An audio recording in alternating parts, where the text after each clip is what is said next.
Captain Insano shows no mercy. Straight cash, homie.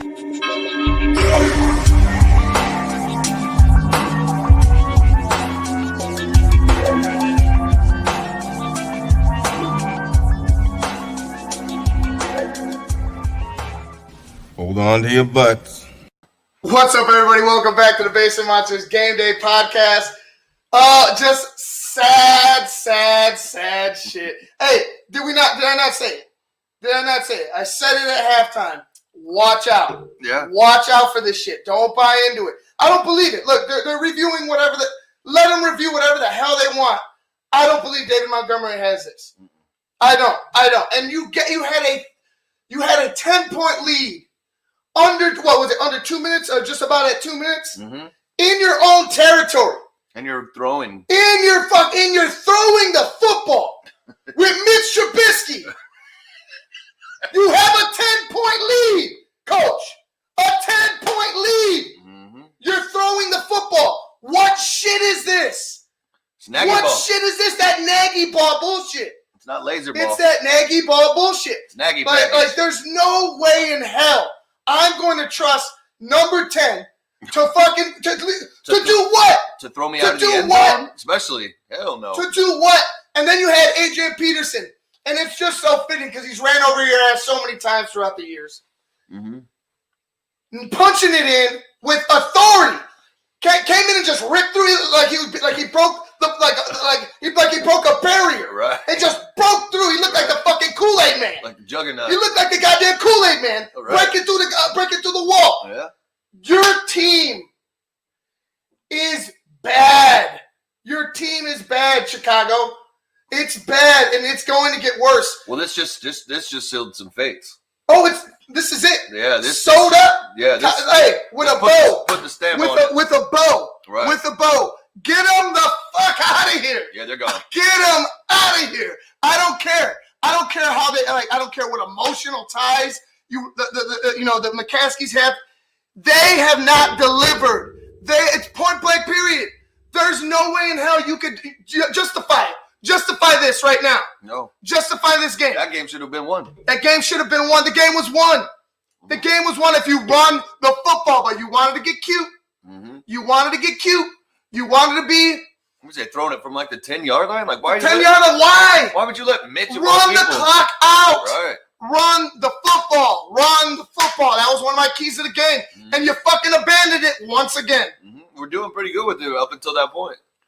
Dude, I'm like the most crucial point. They abandoned it. Like that didn't make any sense. No,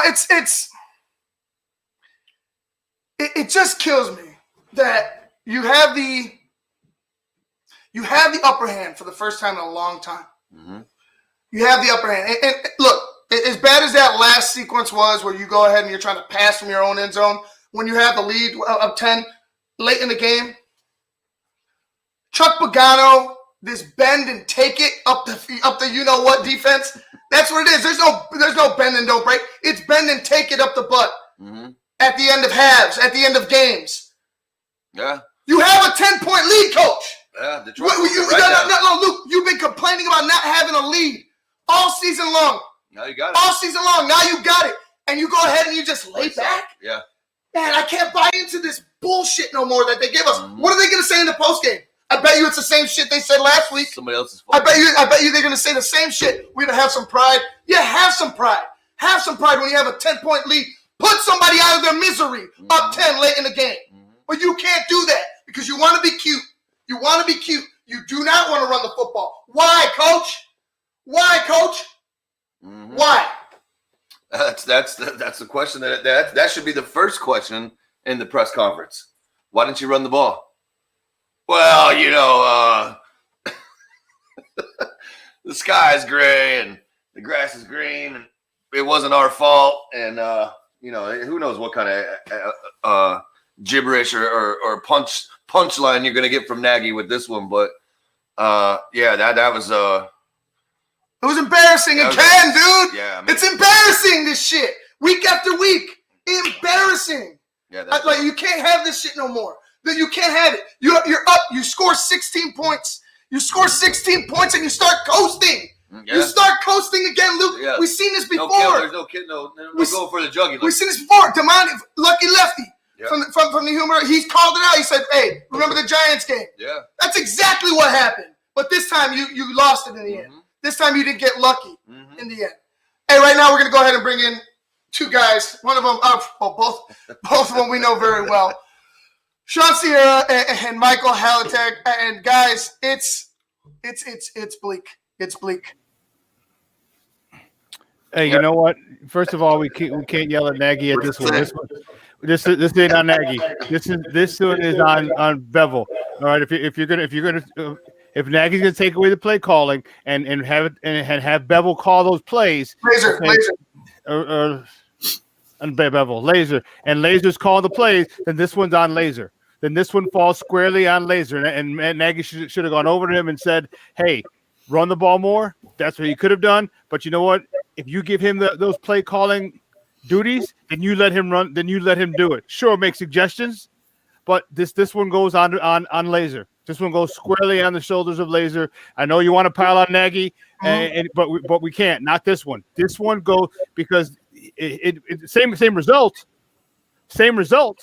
But the fact of the matter is now that unless Nagy started calling the plays or telling him to call the plays, then what you need to do then let's go squarely on Laser. All right, the Bears still they don't know how to put people away. They coast too much. They had Pagano. I mean Pagano, Pagano still can't go after people because this offense can't really score. That you see how fast they were scoring back and forth. It was for us. It was a high scoring game, but for us, but right. So he couldn't. I don't want to blame this on Pagano as much, but I just think that again, this offense. There's no leaders on that team. You know who's the right tackle? Jermaine Ifedi. All right, he was just god awful on that last play. I don't blame that strip sack on Mitch at all. That wasn't right. So that's not his fault. That's Jermaine Ifedi. But you know what? I'm okay with this. I'm okay with this because the more you lose, the more embarrassing it is. Okay, the more that you know something has to be done at the end of the season. Because I think we're all in agreement. We don't want Matt Nagy back. I think that's a unanimous. Am I correct? Yep. Okay, so we don't want him back. Then there has to be something that happens. There has to be something that happens that makes it so intolerable. So embarrassing that moves have to be made. And I'm okay with this. It sucks because this is my favorite team, as you well know. But you know what? If this is what it takes to get rid of this regime, then I'm for it. Then I'm all for it. And you know what, Marshawn Walls? Yeah, don't give the Bears pass defense a pass either. No, you're right. You got to get up there. You got to put more pressure on Stafford.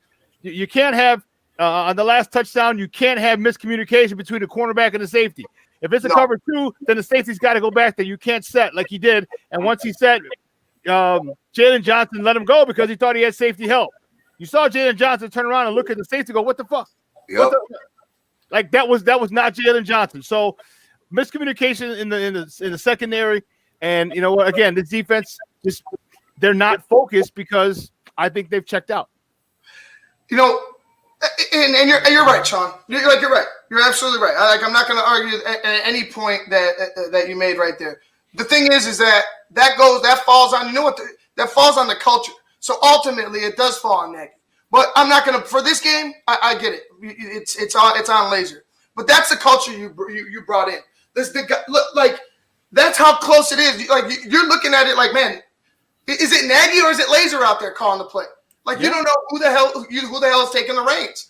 I just think that they have the same type of philosophy when it comes to big time decisions late in games, and especially like the way that they were running the football. And I get that the defense stepped up, but Mike, the way that they were running the football, I just felt like right there and then with the 10-point lead, I understand how bad this offense is. I understand that your defense is I don't know what they're doing, to be honest with you, out there. Why not secure at least another shot to go down there and milk more clock or potentially put it out of reach? You went ahead and tried to pass with the guy that even though it was a good play it was squarely on Ifedi, but bad things happen when you got Mitch throwing the ball late in games. Why not run there, Mike? You're absolutely right. I can't disagree with anything anybody has said so far. I will put this loss though straight in the pocket of the defense. You score 30 points. You let a depleted Detroit offense amass over 456 yards of total offense. Matt Stafford with over 400 yards passing, and you let that. I mean, the soft zones. We saw it. We've seen it all year long. 3rd and 10, 3rd and 13. They convert on a soft zone. You see the Lions play zone on 3rd and long, and they're lined up in front of the first down marker. So you throw it in front, they tackle them, it's 4th down. The Bears, they're playing too soft, and they're beyond the chains, and a defense can't stop the pass. You catch it, as soon as you catch the ball, it's a first down. And that absolutely killed the Bears all game long. They killed the Bears against Green Bay. And we were talking about this on the Halitech Hall show with John Buffone on Tuesday. You can't sit back in a soft zone and let quality quarterbacks pick you apart. We're sitting here, Mike, and to that point, we're sitting here and we're talking like, man, God, I wish we had Matt Stafford on the Chicago Bears. Man, I wish we had Matt Stafford on the Chicago Bears. And the guy just, I mean, and I know there was mistakes by the Bears that, you know, allowed the Lions to come back and win this game. But Matt Stafford is a leader. That Sean talked about, there's no leaders on the team. Matt Stafford kept a depleted Detroit Lions team together. A depleted Detroit Lions team together. You saw him on the, and you saw him sideline. On the sideline, pissed, fired up, ready to go. His boys together. Getting them ready. One sack is all the Bears got. They got 2. Yeah. One was taken away by a penalty. Right. You get screened out of there. He has been absolutely brutalized by 2 quarterbacks in successive weeks. I don't know what they're doing. Somebody tweeted, I think it was Jacob Infante. Somebody tweeted that if you have screen playing defense with no rush, he can't stick with a guy that can put on a couple of quick twitch moves, and he's absolutely sunk on defense. It was absolutely yes, last week's loss was totally depressing. This week's loss, I'm not taking it as bad. Lester Wolfong put it very, very well. He said that's one step closer to a better draft selection, and B, a house cleaning. And you saw my sign at the beginning when you first brought me on. It says "Fire everyone," and it's time. It's time for a bloodletting at Hallis Hall. Yeah, and Sean, you know, we talked about this. We talked about this happening, and then we're like, man, sooner or later, like just sooner rather than later. Like, don't string us along. Don't make us wait till Green Bay. I was expecting them to drop one of these games coming up, and I thought it was going to be the Jaguars. It just so happened to be today in Detroit. From here on out, Sean, you know, when you have a team like this that you know is not going to make it, it's the writing's on the wall. They're not going to make it. They might win another game. They may not win another game. You're looking for guys that want it still. You're looking for guys that still have the will to go out there and do their job. And those are the guys you're going to keep, because what I'm expecting is I'm expecting, like Mike said, there's going to be a bloodletting. There's going to be a huge reckoning in the Bears organization from the top to the bottom. And I'm telling you, that's front office and players. You have to start looking for guys that want to play. And Sean, I just want to know who are these guys? Who are the guys out there? I mean, I know you have some guys, but some of these big name players are going to have to be cut. Who do you want around next year? Honestly, you know, definitely Roquan Smith. He's still young enough. Eddie Jackson's a tweener for me. It seems like Eddie Jackson, when things are going very well, Eddie Jackson leads the crew. When things aren't going well, Eddie Jackson makes business decisions as opposed to football decisions. Akeem Hicks, I definitely want him back. Khalil Mack.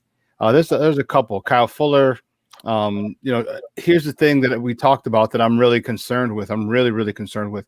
You know, Kyle Fuller in his rookie year was the last year of Mark Trestman, And those guys, that was Urlacher, Briggs, that whole crew, and they gave up on Mel Tucker, their defensive coordinator. And if you remember, Kyle Fuller had a really good start to the season. I want to say he had 2 picks against the 49ers, and he was probably, I believe he was rookie of the week that week. So, and, just awesome. As the season wore on and as the apathy that the veterans had toward Mel Tucker grew, then you saw that bleed into the play and the attitude of Kyle Fuller. I'm really concerned that same type of attitude is going to bleed into a Jalen Johnson. And you know what? This kid is, and even maybe even a Roquan Smith as well. These younger guys are ones that they can't see this, they can't experience this. Don't put them in that situation. And I think it's going down that road. And I really want to watch Jalen Johnson the last couple of games, see his attitude, see if he's making business decisions or football decisions. Because when you get veterans who are cutting corners, and you get veterans who just don't give a damn, and you get veterans who aren't giving their all, and you get veterans who aren't flying to the football like they had been prior, then that seeps down. And I'm concerned with the younger players that's going to happen. And you definitely don't want to contaminate younger players, especially when they're good players like Roquan Smith and Jalen Johnson. Sean, I agree with you. And when you take a look back at the game, there's only one defender that really stood out all game that made a couple of splash plays, and that was Bilal Nichols. He was the only guy that was out there that actually did something. Mac got some pressures, but didn't get home. We were elated at the beginning of the game at the barely pregame show when Akeem Nicks was not inactive, and I'm sorry to say it because I love Akeem Hicks, but you didn't hear his name called all game long. All game long, we didn't hear Hicks' name called one time.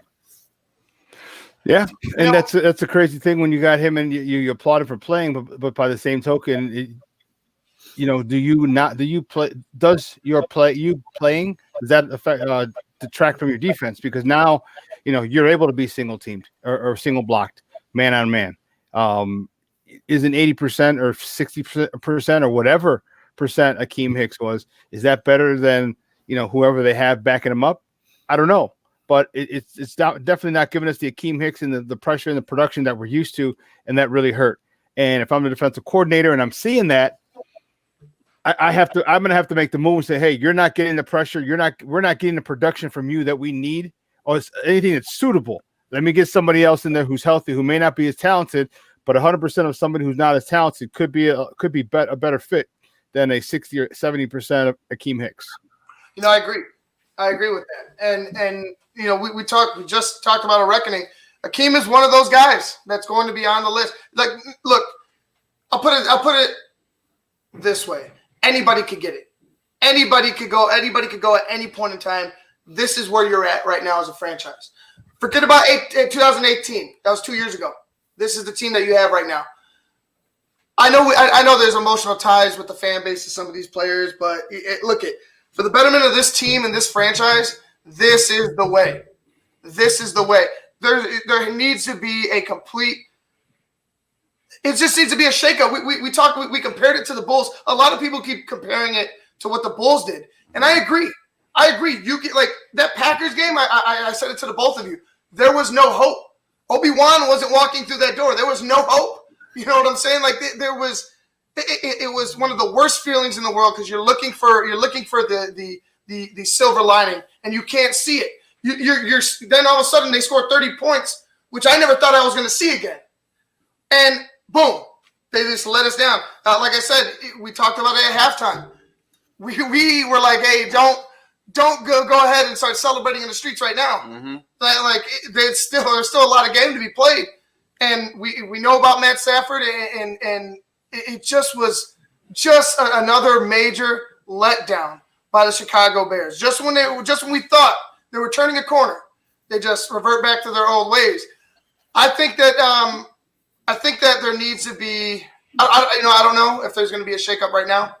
I know Detroit did it. I know a couple people have fired their coach. I don't think it's going to happen. It's who the franchise is. But Sean, I feel like I feel like it's going to happen like the hour after the last game of the season. They're going to start cutting the dead weight. You know, if I was the Bears, and people talk about the fact that the Bears have never done this. Well, guess what? This is why we are where we're at, because you do certain things and you have certain processes. You know what? Here's my thought. If you want it done, I say you fire all of them tomorrow, and you make Chuck Pagano the interim head coach. Okay, you give me the last 4 games, Chuck. Let me see what you can do with these guys. The offensive coordinator, Laser, is going to have to stay because he's going to be the one calling the plays. Unfortunately, it's still going to be Matt Nagy's plays because it's just far too late into the season to implement his own, to install his own plays and his own different packages. So he's going to have to make do with what he has. But I say fire them all, and we need Chuck Pagano, who's already had head coaching experience with the Colts. Leave him as the interim coach. Conduct a search at the end of the season. Find your football people and have Chuck interview for the head coaching gig next year. But you know what? Again, I'm not as fired up as you. I might get fired up tomorrow. I don't know. But this is what I want. This is what I want. I want embarrassment from this franchise. It's sad to say that I love this football team so much, but I want them embarrassed because I just like the rest of Bear Nation needs change. It's time. It's past time to have these changes made, and they haven't been made. So you know what? Let's force the change. Keep losing. Keep getting embarrassed. If this is not one of the most embarrassing losses to the Lions, okay, again, perfect. Now it's 6 in a row. Let's go for 7 in a row next week. You know what? Let George McCaskey's blood pressure go through the roof, because you know how passionate he is about the Bears. And let's finally have someone to have the balls to make the move, which should have been done at the end of last season, but I gave him some break. It should have been done a couple times this season, and just get rid of Pace, get rid of Nagy, and you know what the hell? Get rid of Phillips too, because he doesn't do much either. Mike, how you feeling? I feel it's absolutely ridiculous. Mike frickin' Glennon has led Jacksonville to overtime against the freaking Vikings.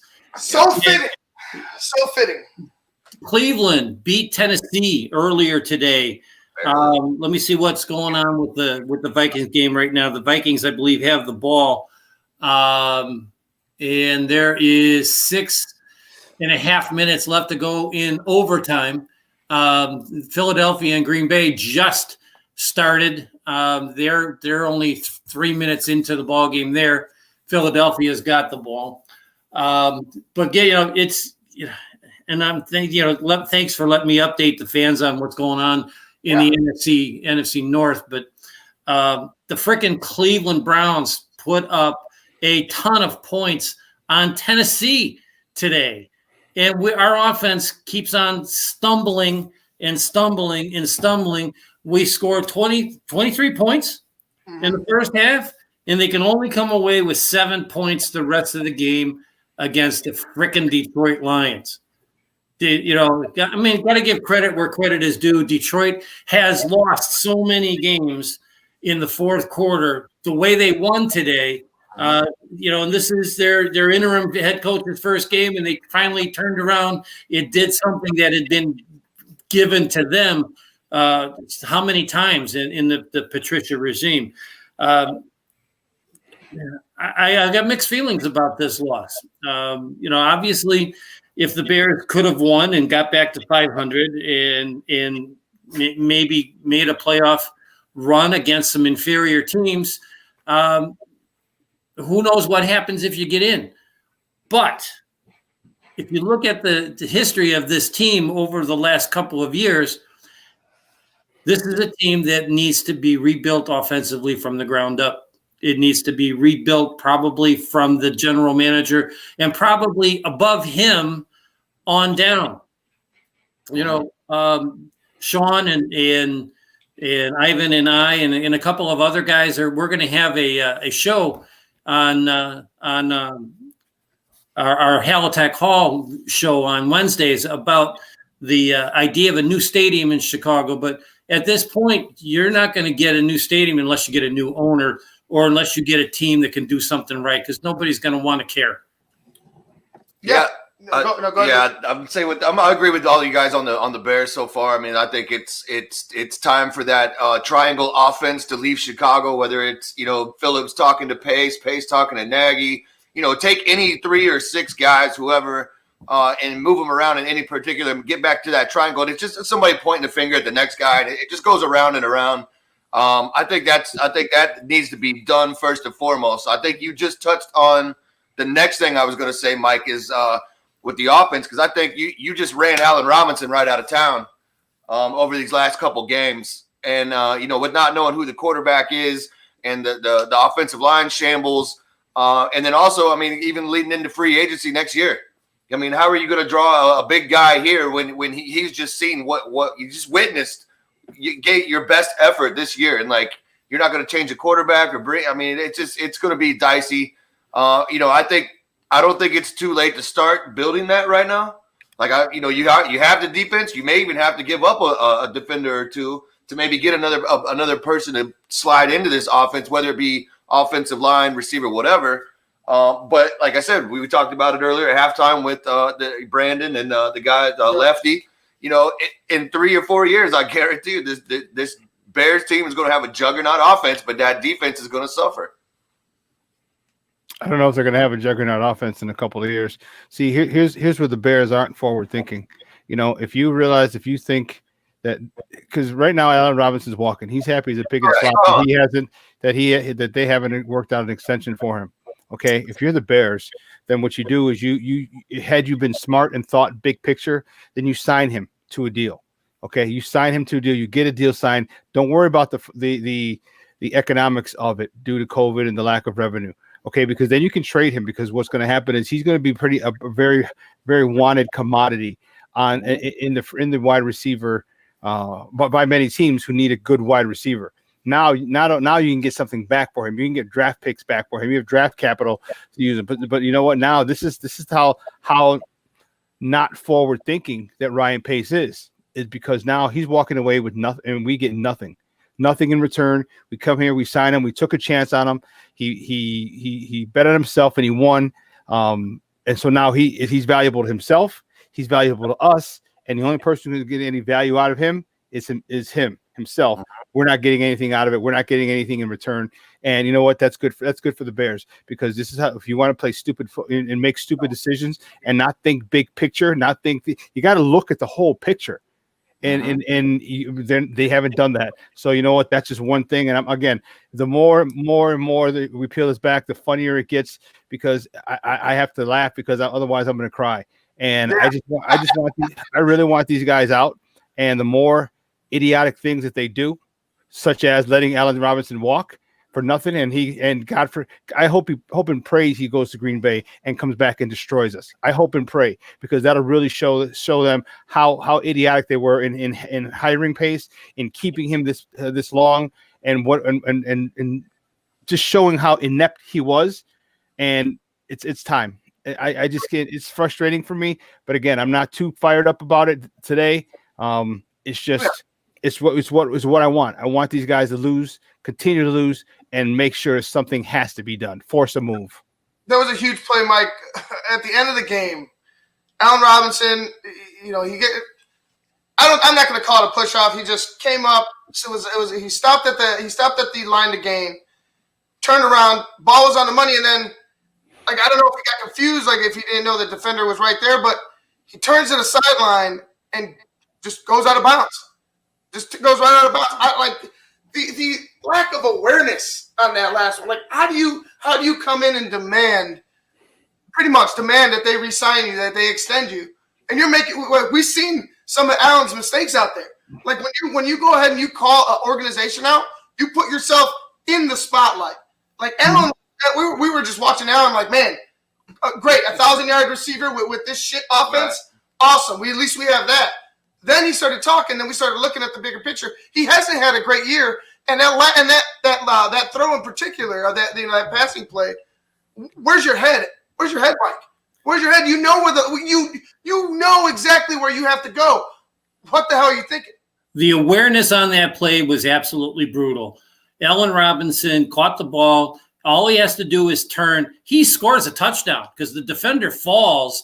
He cuts back to the inside. He was more concerned about getting outside and stopping the clock rather than A, getting the line to gain, or B, realizing the defender had fallen down. And he scores. He gets around him to the inside. If he doesn't score, he gets out of bounds, and he's only a couple of yards from the end zone.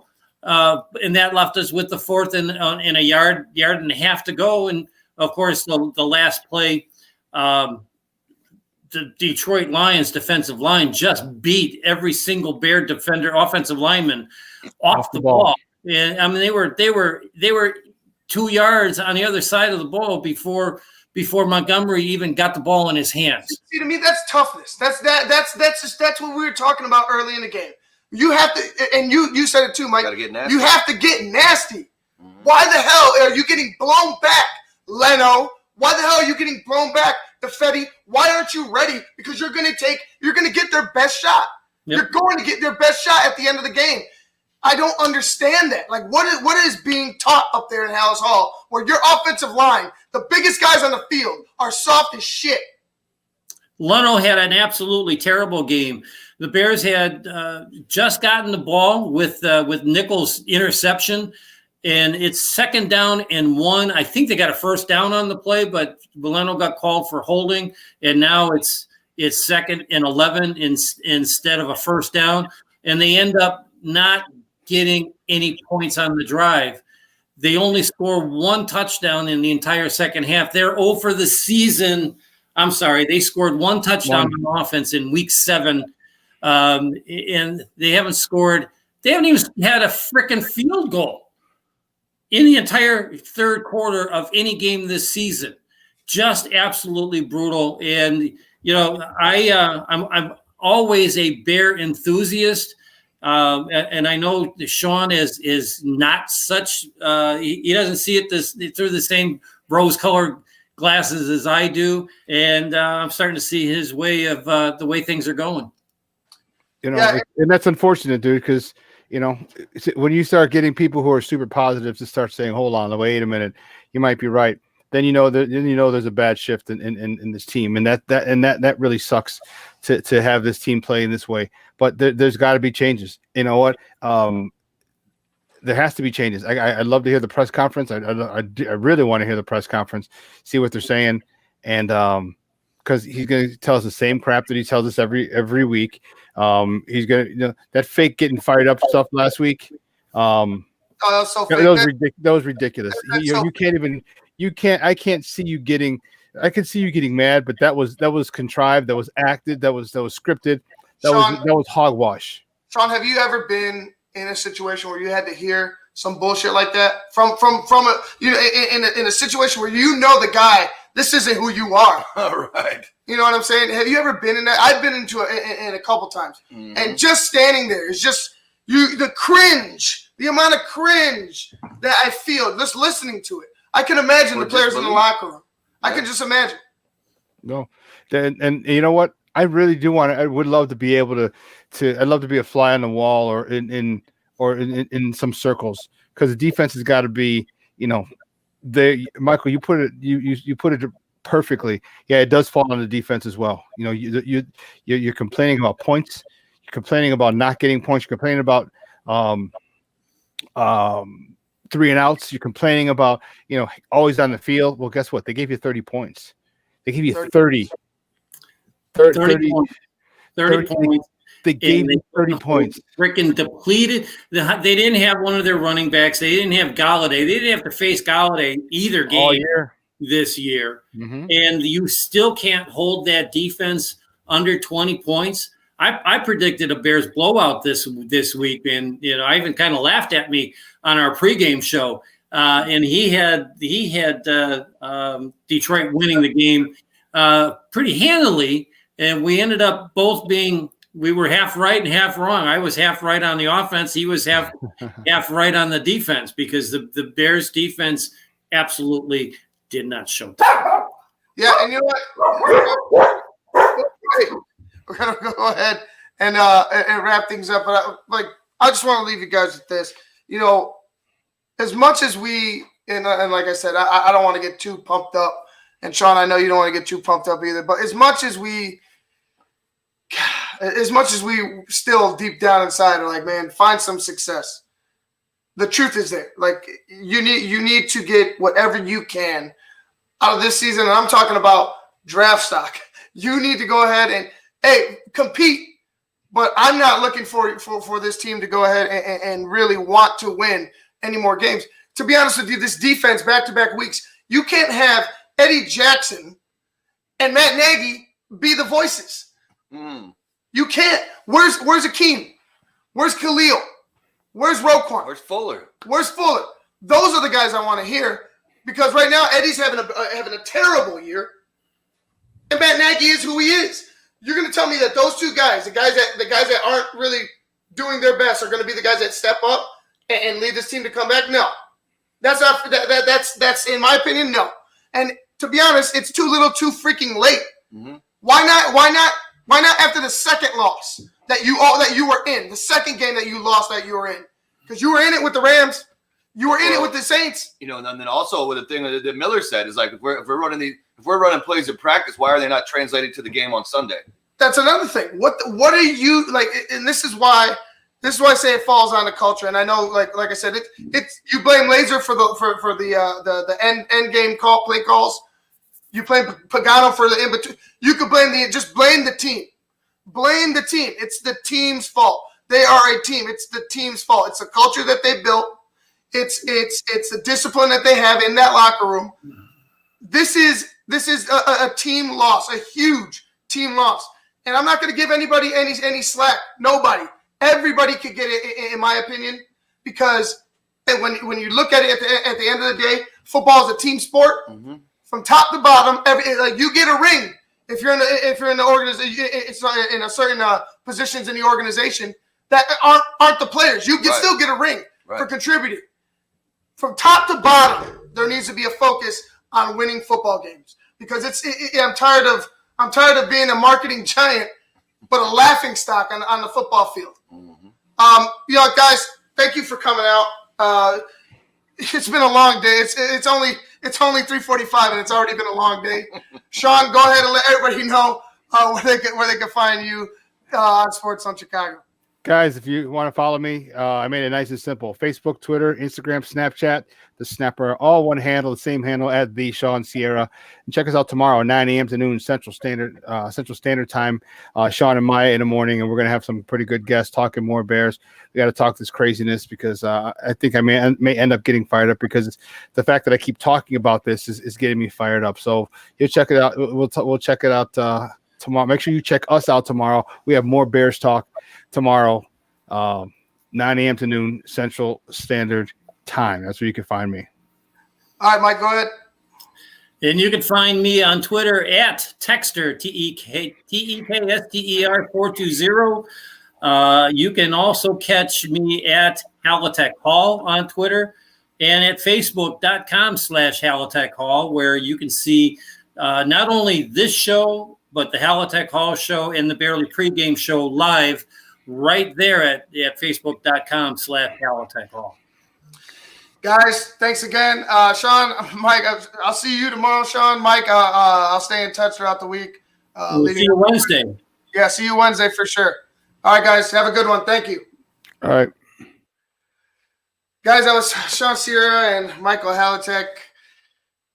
It's rough, dude. It's rough. It's rough watching this week after week.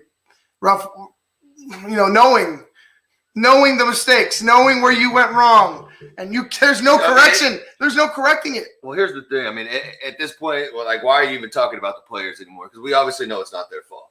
Right. You know what I mean? Yes, and maybe they gave up last week. But I mean, shit, they should have gave up week 5, as far as I'm concerned. I don't know. This is what exactly what I call like where it all started was the pulling of Mitch Trubisky early in the season in the middle of a game. I really think it's split. I really think it's split. It fractured. It fractured a lot. Yeah, exactly. I really think it fractured a lot. I think that's what happened, and it's just now, and then now it's just like, okay, which, and it's not that I'm advocating for Mitch. No. It's what happened and how it happened. Like, yeah, no, and there's players on that team that recognize Mitch as being a guy that puts in the work. Well, I mean, how many games did he lost at that point? He didn't. You know what I'm saying? That's the point. And that's he just what you're came going back, for. and he just came back on the team. That's what you're going So for. I mean, for me, it's. But like I said, what it is. I think we all know the whack-a-mole is higher up, and it's got to be Nagy. It's got to be probably Laser. It's got to be Pace, and I wouldn't even be surprised if it's Phillips too. I think it needs to be. I think you need to run that whole clown car. Just pack them all in and just Get ship him them the hell down. out of here. Like point him down 55 and be like, hey, you're going to be great. You're just not going to be great here. It's time for you to go and bring in. I don't even know if they're going to be great anywhere else. I'm sure. Dude. I have no doubts in my mind that Nagy will go somewhere else and be a good offensive coordinator. I feel like Chuck Pagano. Offensive coordinator. That's what I'm saying. Offensive coordinator. Never a coach again. He's proved it. People learn, and they're like, no. I think Pagano will be part of a good defense somewhere down the road. And I don't really care about Ted Phillips or Ryan Pace. So, I mean, in Laser, I'm sure Laser will get another shot somewhere. But like I said, with the pool of whatever you call this right now that you have with these 5 guys, it's just not gelling, man. It's a bad recipe. So I don't doubt that any of those guys will have some success. Maybe not Phillips or Pace anymore, but I think they're going to have success. I just think that this Bears travesty that they're showing this season has been exposed. It has all holes punched in it, and it's time to package it up, stamp it, and put it on a plane somewhere. Well, we're going to go ahead and listen to what Matt Nagy has to say right now. Oh, boy. Here.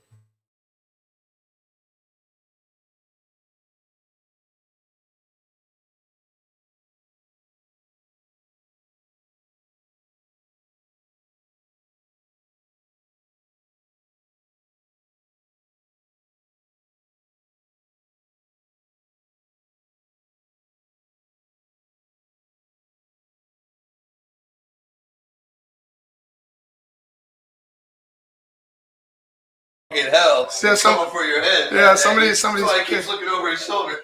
yeah, somebody's probably pissed. Yeah, that's crazy, bro.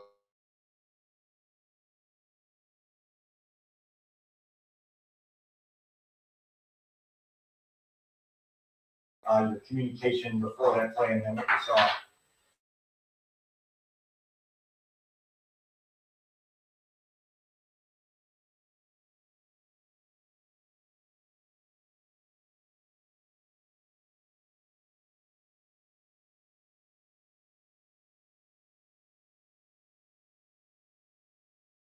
Versus 0, and then if they play zone, we got answers there as well. So we felt good with that.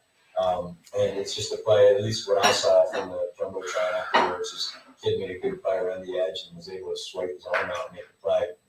I'd have to go back and see, as far as the pushing up in the pocket and how we razzled within the route and where that was. But we had to stay aggressive there and get first downs to make them easier. No, you didn't. No, you did not have to stay aggressive there. You had a 10-point lead. No, I think the biggest thing is just that play for us is it's day one training camp, and it's something that. Day 1 of training camp. Day 1. Jesus.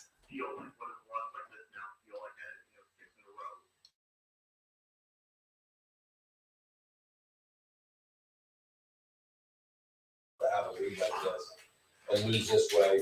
Yeah, I'm not even gonna waste my time with this bullshit. It's the same gibberish over and over again. Yeah, and it's the same. It's the same. Like, I'm not even gonna listen to the rest of that shit. I'm not. It's the same gibberish. Everybody except me. Everybody except me for now. It's week. Come on, it's day 1 of training camp. Day 1 of training camp, Matt. Like, come on, man. Like, your players still haven't gotten it. Your players still haven't gotten it. You've been here for 3 years, right? It's not your first year, right? Day 1 of training camp makes sense if it's your first freaking year. But we're talking about year, what, 3? 2 or 3. Your players should know that shit. Like, some of these guys have been with you for that long. Your players should know that shit. Don't give me this week. Oh, well, this is something. Get the hell out of here, dude. Just the same BS over and over and over again. It's not going to change. It needs to be a total revamp. Guys, we're going to go ahead and get out of here. We're going to get back to you guys at the halftime of the Rams and the Cardinals, which is going to be a big game because, hey, guess what? Those teams are going to the playoffs. Maybe.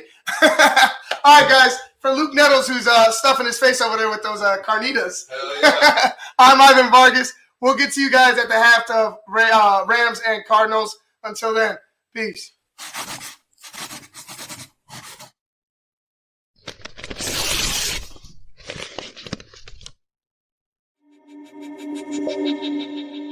Captain Insano shows no mercy. Straight cash, homie.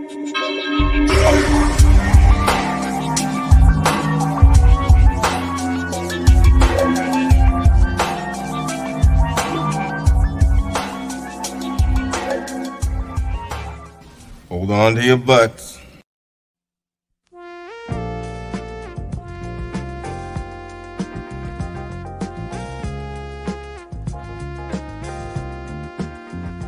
I just heard my favorite band is in town. I'd love to get good seats, but everywhere I've looked, the ticket sites have crazy service fees. Haven't you heard of TixSplits? Who? TixSplits. They don't gouge you with crazy fees. The price they advertise is the price you pay, plus a small delivery fee. Never pay service fees again. Go to TIXBLITZ.com today. TixSplits.com. Guaranteed seats, low prices. That's TixSplits.com. Every ticket, every venue, everywhere.